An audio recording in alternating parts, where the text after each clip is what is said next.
Hello, everyone. I'm Anthony, along with Chris, Leon, Marco, and this is Hard Knock Hawks. This is the podcast where we fans like to talk about our favorite basketball team, the Atlanta Hawks. Today, we are going to be recapping a pretty bad week for the Atlanta Hawks as they started their Western road trip 0-3 so far against the Nuggets, the Lakers, and the Clippers. And the worst part is that all three losses were all blowouts. The Hawks currently have the 15th ranked offense and the 18th ranked defense with a negative 1.5 net rating, according to Cleaning the Glass. And this was obviously due to the blowout losses that occurred over the last week when they previously had a positive net rating for the first time in a good minute. But the Hawks right now are currently the ninth seed with a rising Pacers team and a rising Pistons team that are currently catching up in the standings. And the Hawks are in a pretty dangerous territory right now where they could possibly be behind if they don't win these next few games coming up. So I'm gonna ask you, Marco. Despite all these blowout losses, I feel like the Hawks lost in different ways in each three of these games. So, what do you think? Oh, Hawks just don't have the depth to match the injuries we're having right now. You're losing Jalen and Bogey on the road on the toughest part of your schedule. That's not ideal. And a lot of teams have watched us long enough to know that we don't have a real ball handler outside of Trey Young. So you pressure Trey Young, you can do whatever you want. That's literally like how that works. So it sucks, but yeah, like I said, a lot of teams have figured us out now how to do it. That's why Hawks are probably on more way to try to get this backup point guard to help. Other than that, but also these like I said, tough matchups too. We played Lakers, we played Clippers with Kawhi returning back. We played who else did we play? We played. It was the The Nuggets. Nuggets. Yep, Yeah, I Nuggets. wanted to say Nuggets. I just didn't want to be wrong. But yeah, and we also played the Nuggets. Jokic is Jokic. You can't stop that at all. That's a walking 50 and 20 if you really wanted to. Crazy to say, but very much how I would describe him. But like I said, man, Hawks, you're playing David Roddy out there. You're playing Gary Matthews more. When Gary Matthews is hitting threes, he's complete zero on both sides. So it's like you're just putting him out there now to surrender and some other stuff. So it's like, you can't really do anything with that. It's kind of whatever. So yeah, most of these L's come down. In my personal opinion, they come down to just lack of depth. We don't, like I've said before, and I've said it on my Twitter, and I've said in a previous episode, we don't have that next man up depth where if Jalen goes out, we have like a decent power forward that can play. No, we have depth that give Trey an extra 5 minutes to rest. That's like the best way to put that for me. So yeah, that's how I feel about the current things on that. What do you think, Chris? Well, I mean, it's going to be tough for the Hawks to win many games without Jalen Johnson. He's really their he's their size. They're a little undersized at the five. They've got some length at the four with Zach, but he's not that strong. Jalen's like really their key in terms of like rebounding and finishing at the rim. A lot of their easy baskets, transition buckets. We don't have him. It's gonna be tough to win many games. He creates for others. So Jalen being out, that was gonna tank that Denver game. And honestly, the Lakers were kind of just bigger than the Hawks. You had Anthony Davis and LeBron both give you crazy performances. Well, LeBron was like 30 and 8. And I think AD had like 18 and 19 with like 4 steals and 3 blocks. Like just a real AD performance. Didn't have to go crazy as a scorer. It was just tough to finish at the rim against him, and that's the Hawks' bread and butter. Jalen came back for that one, but there's plays where AD's like pinning him at the backboard and like getting rebounds and push and like sending out on the break. Right, it's just both of those guys were on, and they can take it to another level. It's going to make it tough for you to beat. So yeah, Lakers game is tough, and the Clippers have a really good athletic team, and I think they kind of can match any athleticism the Hawks could throw. Like that's kind of been our advantage against some teams this year is running on them. But I think they were able to run. They have some really good shot makers and James Harden. And yeah, that was just another a tough matchup for the Hawks. They still don't really have the 3-point shooting combined with defense, right? They don't have many guys that do both, other than Dre. So it's really tough for them to defend and score. And then Dre was off in a few of these games, so it was just a tough stretch for the Hawks so far. Hopefully they can snap out of it sometimes. A little rough stretch is what you need to kind of focus up and get right. Hopefully Jalen can get healthy. I think that's a big factor. Once he's healthy, you should see them reel off some wins.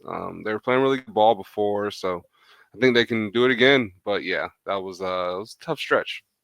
Mustard. Basically, you just don't have. I mean, everybody said it. You don't have the ball handling. You don't have the depth. When Jalen's limited, and you've got David Roddy playing a lot of minutes, and you're down Kobe and or Bogey. Well, Kobe and Bogey, and you're missing that ball handling, that rim pressure, the shooting, at least from Bogey, the setting the table, breaking the paint consistently from Kobe.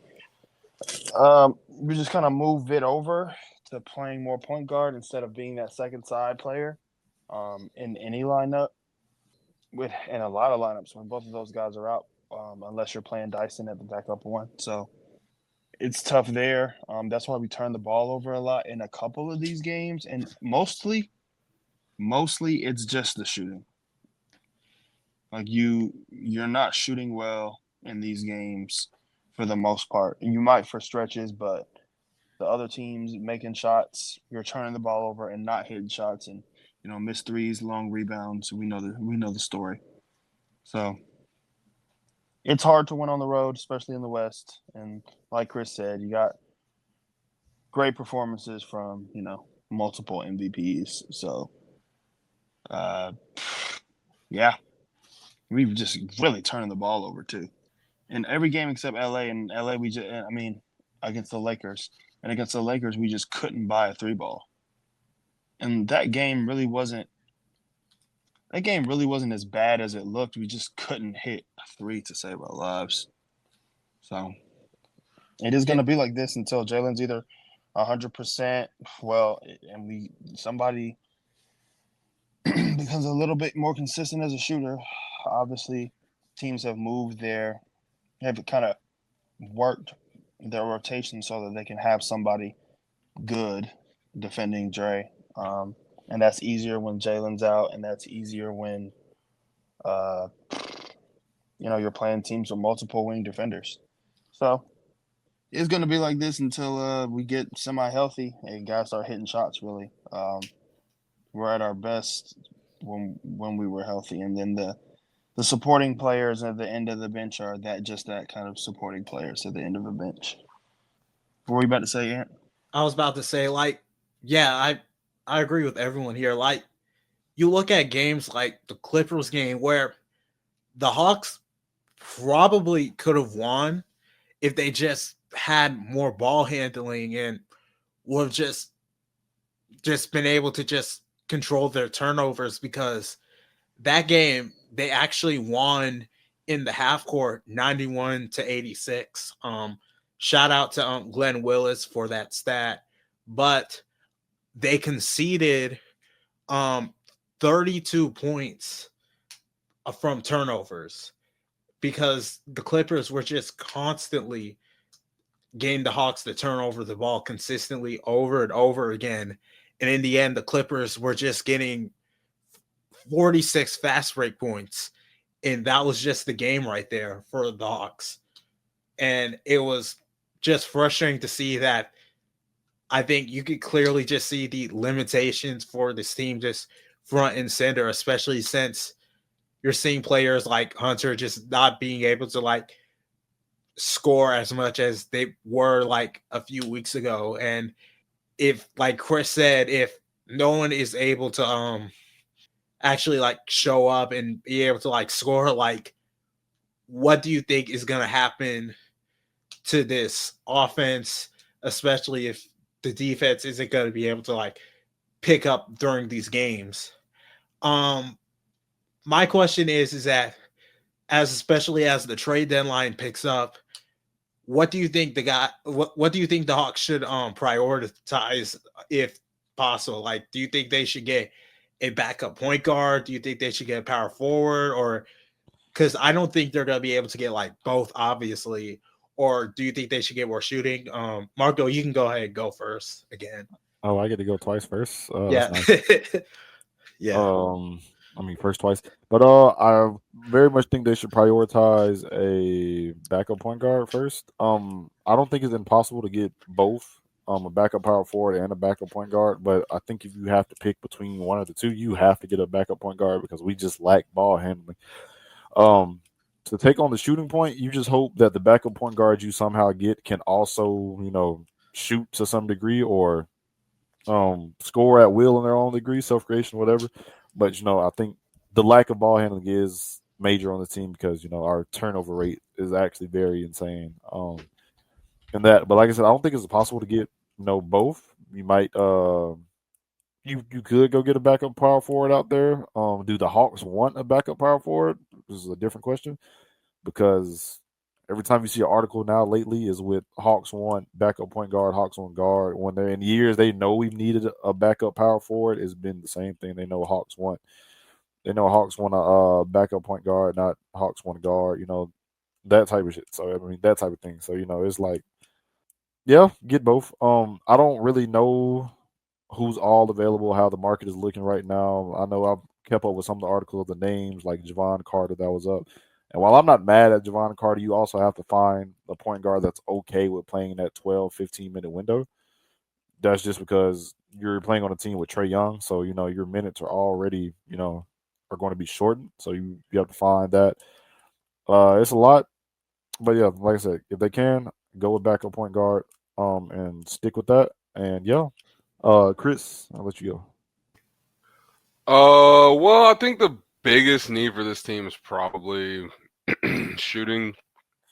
They just can't shoot. And they need some ball handling. Guard defense, I think, is something they definitely need off the bench. I mean, you got Keaton, but I think at this point you probably want someone veteran that can spell Trae even longer, maybe even give him a day off if you really want to. He's one of your more important players, and he's been carrying a big load this season. So I think giving yourself a chance to like actually rest him would be great. I think you have kind of more options with Jalen, with Zach and Dre. It makes you a little thin at the position, but you still have at least some bodies. But there's just really no other guards. Like there's so few guys on the team that have handle, and there's no one else that really can do what Dyson does at the point of attack. So if you can find someone as a guard defender that can shoot, I think that would be a great combo. And then maybe even you see Jalen be out there a little bit more without Trae if they have another guard. I think maybe that's one of the issues is not enough ball handling. But yeah, for me, it's backup point guard that can shoot and defend. Leon?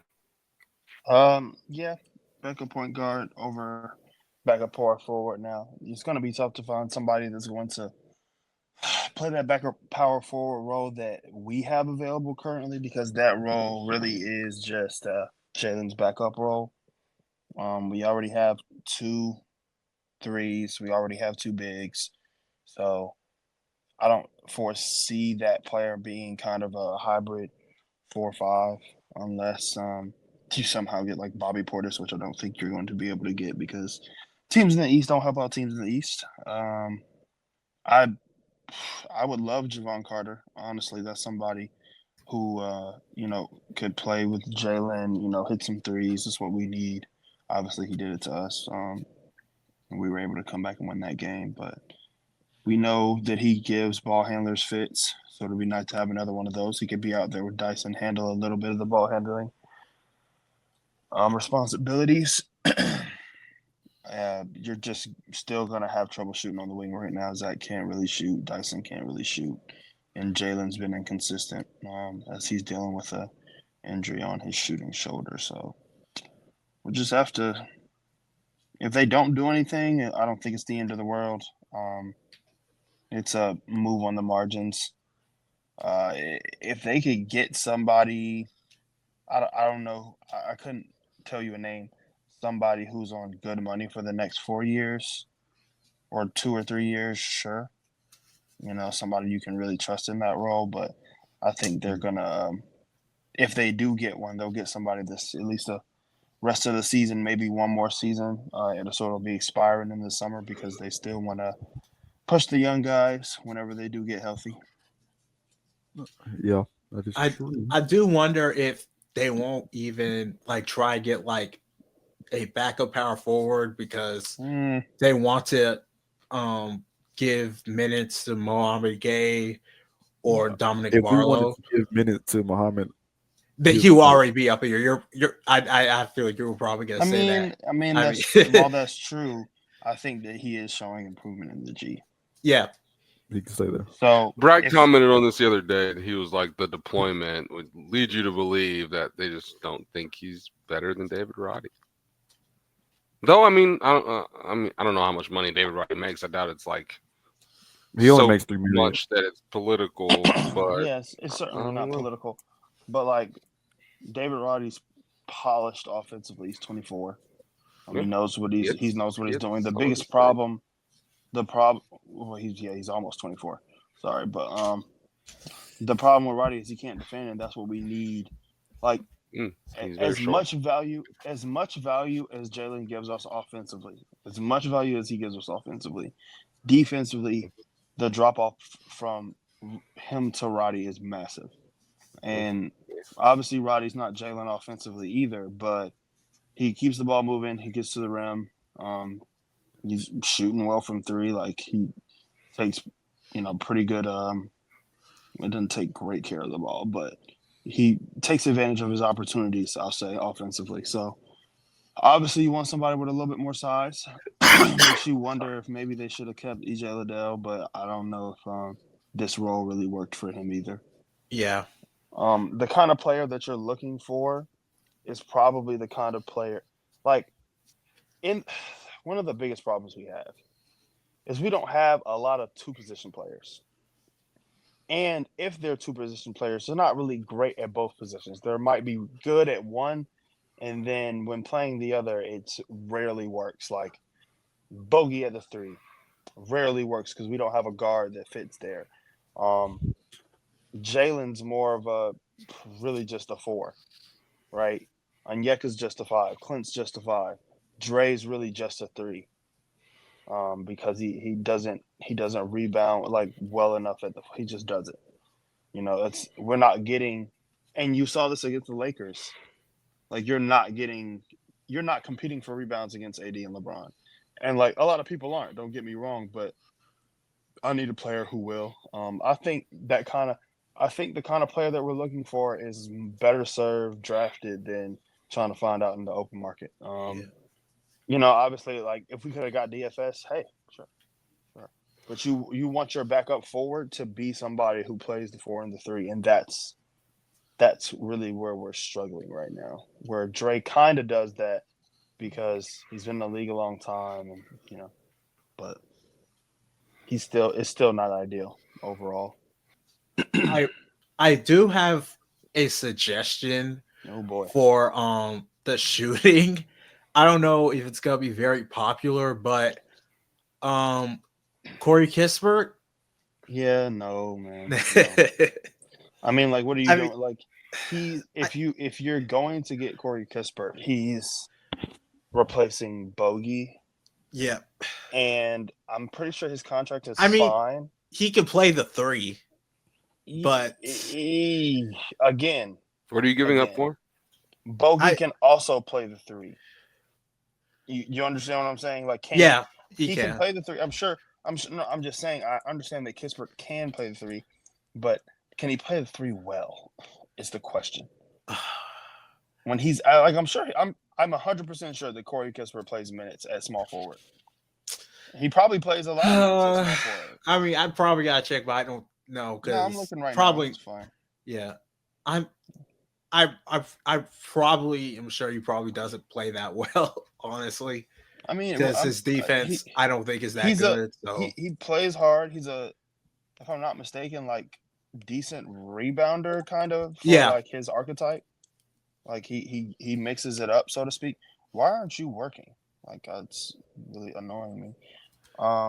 It's just the main reason why I'm just suggesting this too is just because for me it's just worrying about what if Bogey's shooting isn't necessarily not gonna come back this season. That's something that's just been on my mind since. I mean, it can be. I get why it's on the mind, but we also have to realize Bogey isn't 100% in shape right now. As much as I talk about him, he isn't 100% in shape, and him getting hurt on and off is not helping his conditioning at all right now.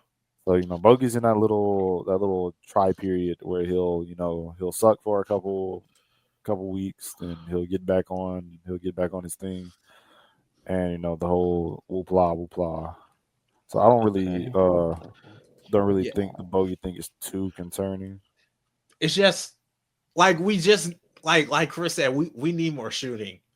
Because honestly, like just having more shooting in this lineup is honestly just gonna be the main thing that's just gonna probably just propel this team from actually shooting. I don't we agree. Go ahead, Leon. Yeah. We agree, but shooting is expensive, and I don't think that they have expensive taste in this February. Yeah, that's true. But I could be wrong.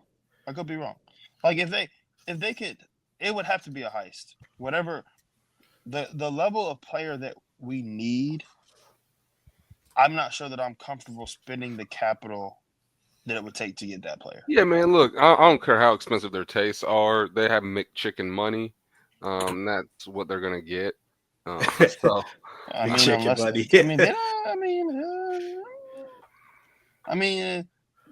They current McChicken, not the glory days when we got it for $1 either. Getting the overpriced. Right. The McCrispy. Rest in peace, the Southern style chicken sandwich, man. It's the best sandwich they had. But yeah, I mean, there's not too much. I think there's not much they can give up mid-season. I think I've talked about that a lot. Like they can't just replace that guy with money.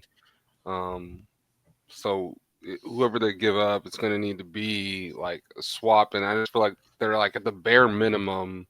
Like, in NCAA, they're like, you need 4 centers, right? They have like just the amount of each position to like get through a game. Like, so you can't really pick from here to like get someone else. It's kind of one of those things you kind of got to ride it out as best you can. If you can get something with one of the guys on the fringe, you do it. I think if you can help someone make a big deal, right? Maybe like, oh, y'all need like an extra Zeller in that deal to make it work. Like, can we get back someone that can dribble? I think that would be great. But yeah, there's just not much they can do, man. Unless you're willing to give a pick, in which case you probably got to like pump that deal up a little bit and you can get a rotation player. But yeah, like Leon said, I just don't know if they're ready for that yet. Yeah. I do wonder if. Yeah, I don't know if they're ready for that. Yeah, I think they're still collecting information, honestly, on a number of fronts. Yeah. So you don't want to take the ball out of anyone's hands right now. I think everyone is like being. I was like, we've talked about scaling guys up a lot, right? And the reason I realized I think we've scaled everyone up is like as much as can be scaled up. Yeah, they're like all at their tippy top, and because when you lose anybody. Like even Trey, gets wobbly on the tracks, man. Even Trey's kind of taking on like peak Trey usage right now. Yeah, like let me see. I think he's really handling. Trey's giving you 27 and 9s and like 30 and 10s again. So he's doing his thing. Like Jalen was had just gotten to 2010 and 5. Like they were playing really good basketball, and everybody, like Dre was on how many? Yep. He was averaging Yep. 20 points. Like they were literally all like hit and go, like full thrusters. You know what I'm saying? And they just sputtered a little bit recently. It was kind of bound to happen on some level. And we're asking a lot of those three guys to pretty much provide all the offense too. And like you see, if Jalen gets hurt and Dre has a cold spell, there's no one that can scale up to like replace them.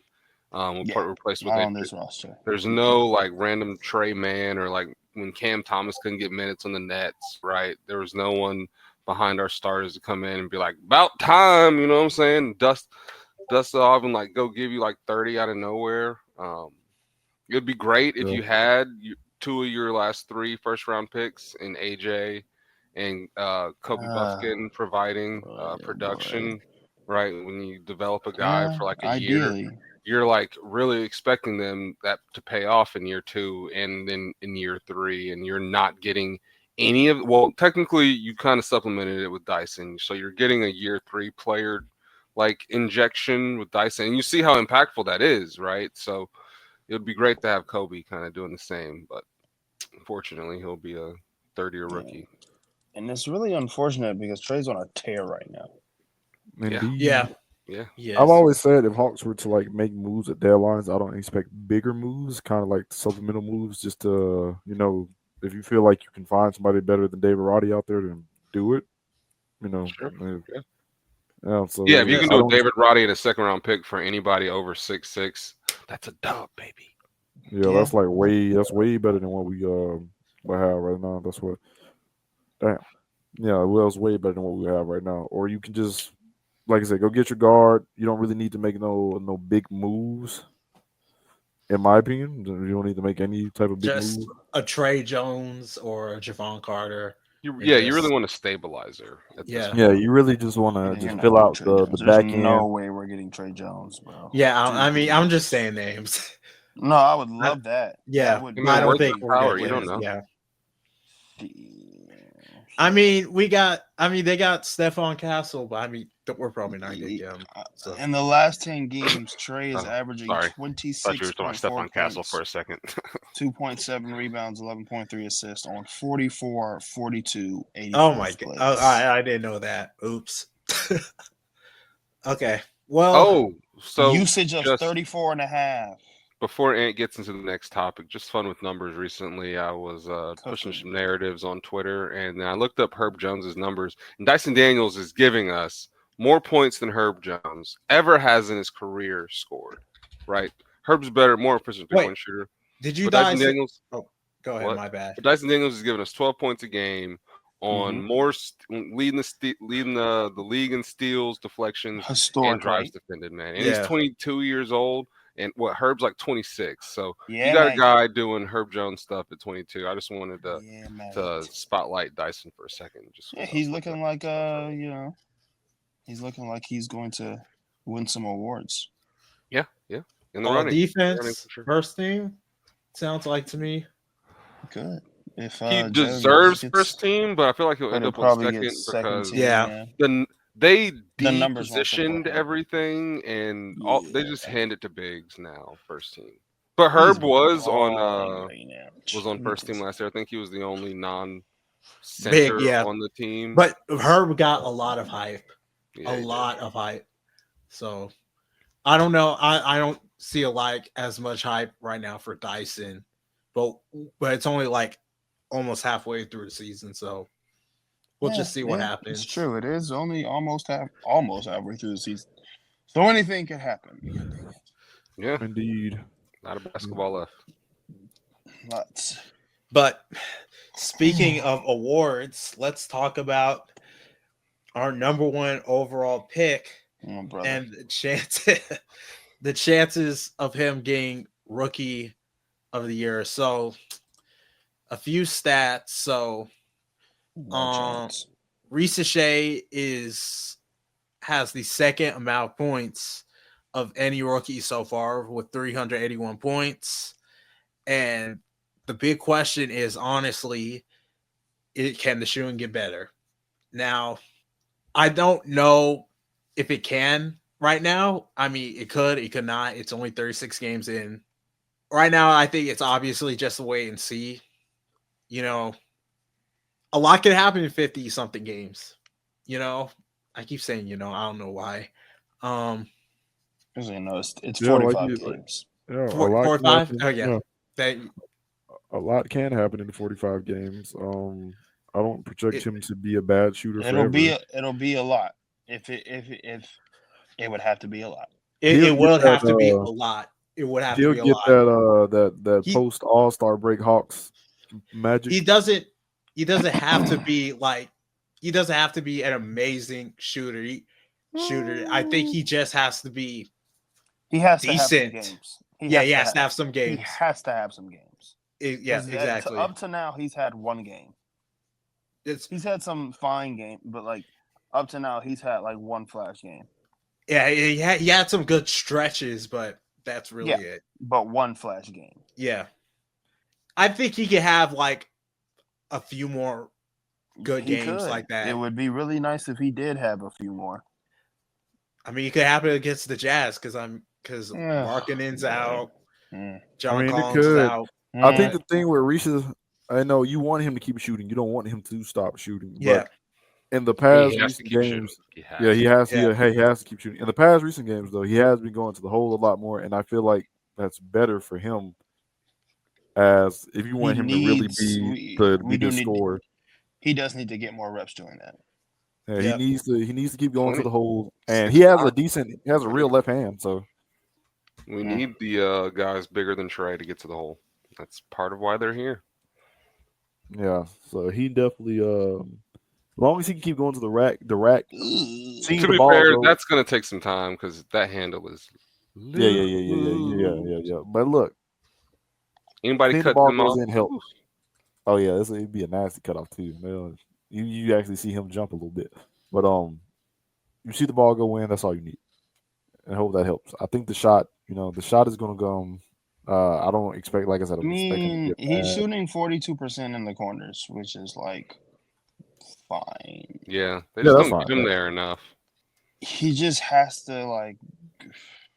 Look, we had Sadiq Bey shoot like 27% in the corners once. Yeah, but I mean, like I believe in the shooting. Like you can't be that good at shooting corner threes and just not be able to shoot above the break threes, bro.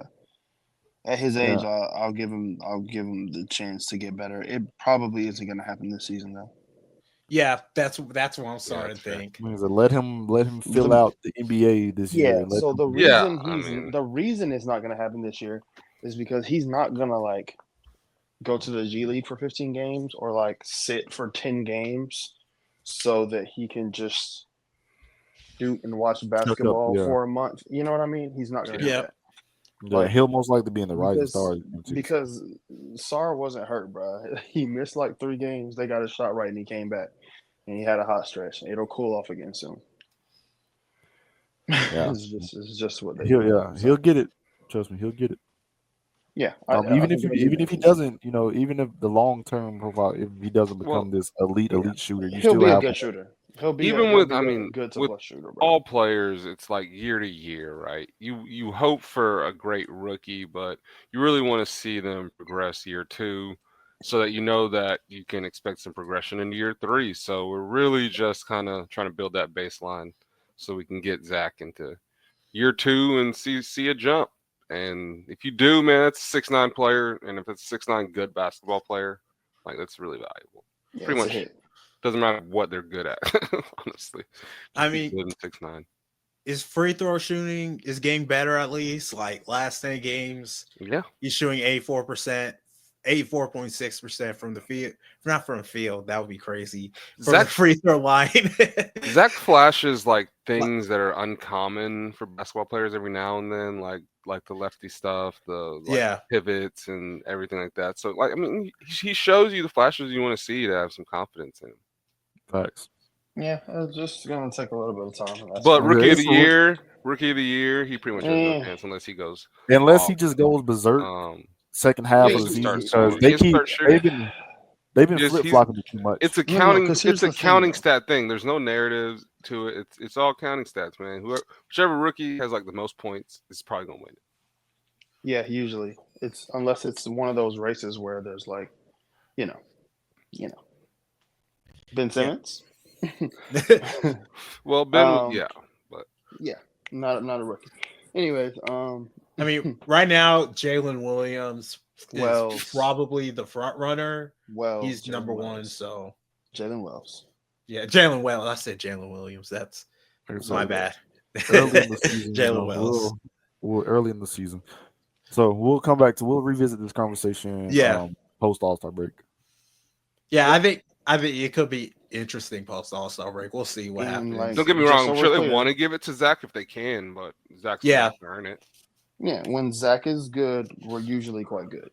Yeah, There's narratives exactly. around a Zach dub that the NBA would love, but he's got to do it. But let's talk a bit about these next 3 games that are coming up. Oh Since Lord. Oh, brother. this could be a make or after break. Every that time, choking last dude. week. Can we wait Hey, till let's Jalen let- gets healthy, bro? Look, Like- let's watch. Look, we've kind of been jinxing it. Let's not do a prediction this week. I No, mean, that's you not know it, what? bro? What do you mean? We literally were just on a 4-game win streak before we lost these 3. It happens. It's basketball. Did we not It do happens. Yeah, like, Did we not just say Whatever. 3-1 on this for this current trip? not 3. Well, okay, I said No, we 3-0. won. I think Leon said I said 3-0. 3-0. Yeah. Um, I didn't say 0-3. We just lost. 3 Somebody games. said. I think somebody said 1-3. I want to say it's Chris. no, No, but we I only said did 3 2 and games. one. All right. We only did I 3 almost games. said 1 and 2, And I but both I said was 2-1. like, I changed it to 3-0. But Yeah, he fell for the If I knew banana. Jalen's gonna be out, I wouldn't have took any of them things. yeah, Yeah, exactly. honestly. I mean, he played against the Lakers, but Barely. Clearly. that shoulder Yeah. injury might. Yeah, it that was shoulder not injury 100. definitely is real. Jalen being out was just bad. Yeah. that was He's just been We wincing for a Do little not while. survive. The non-Jalen minutes have become just as bad as the non-Trey minutes. And then, like, a it's- game and it's, of and that, it's for like a the game identical of that. reason. They just 10 don't to 15. have a body Anybody that who does can anything similar. even begin to attempt to replicate that. And some of that is just because they perfectly over the Mm. years, and you're just kind of missing out on some bodies. Yeah. Yeah. yeah. Could start a whole the Kings topic are on how losing. these Sorry. You're good. But start a whole topic on how our recent draft picks have kind of put us in a bigger hole. But don't want to I mean, start that we today. can't. Sorry, it's talk hard for me to about get that. off of that. No, I mean, I already talked about it. It's fine. I think I think we just been unlucky. I think that's the best way I to say it. wouldn't. I since we're on top, I wouldn't say it's unlucky. I Actually, I mean, ain't gonna say. I'm not. I even mean, gonna try to what sugarcoat happened it. with AJ is unlucky. You I don't can't think work. anyone You could can't predict that. predict what. Yeah, you Yeah, can't predict. you can't what happened predict that. later. And with You Kobe, can it's say just there was signs. bad but- injury luck. That was just bad injury luck.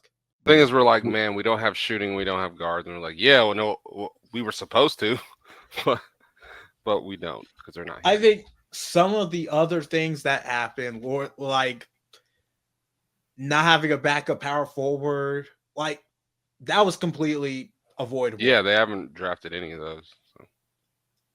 So, and I'm just wondering why haven't they solved that yet? It's been 3 years. So, those things are frustrating. But things like Kobe Buffkin getting injured twice in a year, that's just random. To be fair, your Oh. future backup power forward is starting at the 3 right now because Zach's gonna have that type of positional versatility, I believe, especially after summer of eating his Wheaties. Man, we gonna get him some American food in his body, baby. We gonna pump him up with them hormones and steroids. Yeah, Dude, take come him back to looking like French Giannis. take him to the varsity. Don't say Jesus, that. no, we're not trying to kill him. I don't think his stomach can handle that, dude. We You got to said grow we up wanna- on like we wanna beef processed him up, not American genuine. junk to eat at the varsity and not just straight to the toilet. That's tough. Take that guy to Foco de Chao. Let him just eat nothing but protein. That's right. Steaks. Nothing but protein. But like I said, that's another topic. I don't want to get too deep into Yeah, that one on this We episode. can do but, these silly predictions that are never correct. I mean, I'm not I talking was about correct predictions. before I am. I'm pretty sure I have the most correct predictions, of course. Oh, but yeah, I'm sure that's why you want to keep doing it. Let's go. yeah, okay, thank you, Chris. But anyway, What's the next one? let's talk about the Jazz, Suns, and Rockets Why game. does Keegan Murray stink? It's because he was an old rookie. Oh, The Kings are losing. yeah. Well, they're coming back. It's a 9-point game. Oh, that was rhetorical, my bad. They're coming back. Predictions. Who are we playing at? Who are we playing? So we are playing the Jazz on Tuesday, as of this recording. The Suns on Thursday, and the Rockets on Saturday. This one feels easy. All right, but Chris, it's the Hawks, man. It's the Hawks. you can go first. If it's that easy, They should Go be ahead. 2-1, man. I swear. This is a to pretty someone, important stretch, by the way, since they are the ninth you seed. can't lose to the So- Jazz. I think half the Jazz team is like sitting because all of their they big name players are out. They know the Hawks are prone to like playing down to their opponents. They're like, look, we got to sit every NBA player we have, so this team doesn't come in here and drop one. So I think the Jazz are tanking hard. Yeah, the Rockets are probably gonna. That's a team that matches up well with us, speed wise, physically. So yeah, it's gonna be tough to beat them. They're a really good defensive team. So yeah, I think 2-1. 2-1. All right, Marco, what do you think? You said Jazz, Rockets, and who else? Jazz, Suns, and Rockets. I'm gonna say 2-1 as well. Like Chris said, Rockets are that'd be like probably the best game out of this one. I'm not gonna lie, because that's a fun team to play.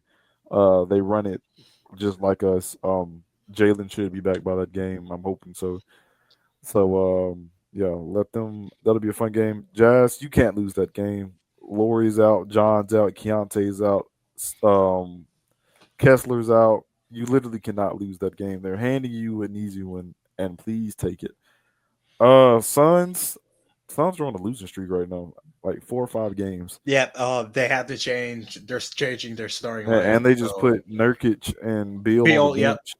Yep. And I want to say 2-1 because it's the Hawks. We're going to drop one of those. But if you win all 3, that's nice. But I feel like Suns, even though they're on a losing streak, if we're not healthy that game, we're still getting cooked. I feel like if Jalen's not back, then I don't know about that game because it's something. So yeah, 2-1. Go ahead, Leon. What you got? I'm gonna go ahead and say 1-2. Oh, dang! Just predicting we're gonna be under 500 people. Why you think that, Leon? I mean, as of right now, the Suns are fully healthy, outside of Royce O'Neal, who's questionable. So I don't really see how. I mean, I expect Jalen to miss one of these games. Honestly, I don't know which one. I mean, we know hopefully he's he missing can the figure Jazz it game, so right. I don't know if he's going to play the other 2 games for sure. So Yeah, we're hoping he's back. I mean, the Rockets are really good, so I wouldn't be surprised if we just though that's going to be a game where I think we're really going to lose the non-trade, non-Jalen minutes badly, because they apply so much ball pressure. Just as a team. yeah. And I think it'll be a struggle because Ime is going to make them set their defense every time if they can, and I'm not sure. Like, if we can get out and run and take advantage of their transition opportunities, then sure. But the flip side of that is, without Jalen, our transition offense is just not very good or terrible most of the time. And it's going to be tough in the half court, even with Trey against that team. Hopefully, you can get behind Sengun a number of times. That has the opportunity to be a decent Clint game, like a 15. You might get 15 out of Clint in that game just because Sengun's vertically challenged. Yeah, you got to force Sengun to be a shot blocker. Yeah. but they have a couple other shot blockers, so it'll be interesting to see what happens in that one. But it all really just depends on how much Jalen plays. He's not 100%, and we've needed him to win games decidedly. We've needed him at his best and Trey at least his base level. Super Saiyan 1. So yeah, it's going to be it's a road trip. We haven't really done great on these road trips. I think it's part of partially being beat up, and also it's the road trip. It's the West Coast road trip. But, to start the year. But we come home, have a couple good games before playing Boston on the road. So 1-2. I think I'm gonna say 1-2 as well, because like Leon said, I don't know when Jalen is gonna come back, and also Bogey's scoring is kind of important right now as well, and Garrison Matthews is playing a lot, and his scoring is gonna be important, especially if Hunter is not being able to score as much because of the way he's guarded right now. So I think it's going to be interesting to see how these next 3 games are going to go. But I think we're probably going to win the Jazz game. But I think the Suns and the Rockets are just going to be too much for us. Yeah, that's honestly the way I'm just going to go with it for right now.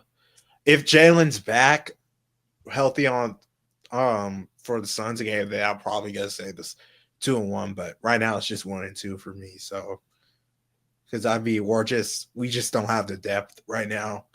It just seems like everyone's not healthy. So,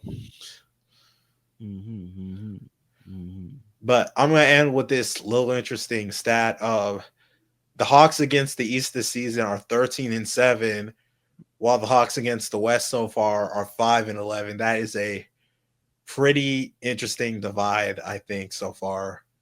You can't expect to beat most of those West teams with the injuries and depth you have. That's true. Yeah. Both of the times we went out West, we were really dealing with the injuries. Yeah, we weren't the Hawks. We were the Hawkspittal. So they didn't play us at full strength. So those L's are fake in my book. No, this team has to be full strength for sure. Yeah, you cannot expect this team. Really, you lose Terry Jalen, you can't expect the team to do anything. That's true. Yeah.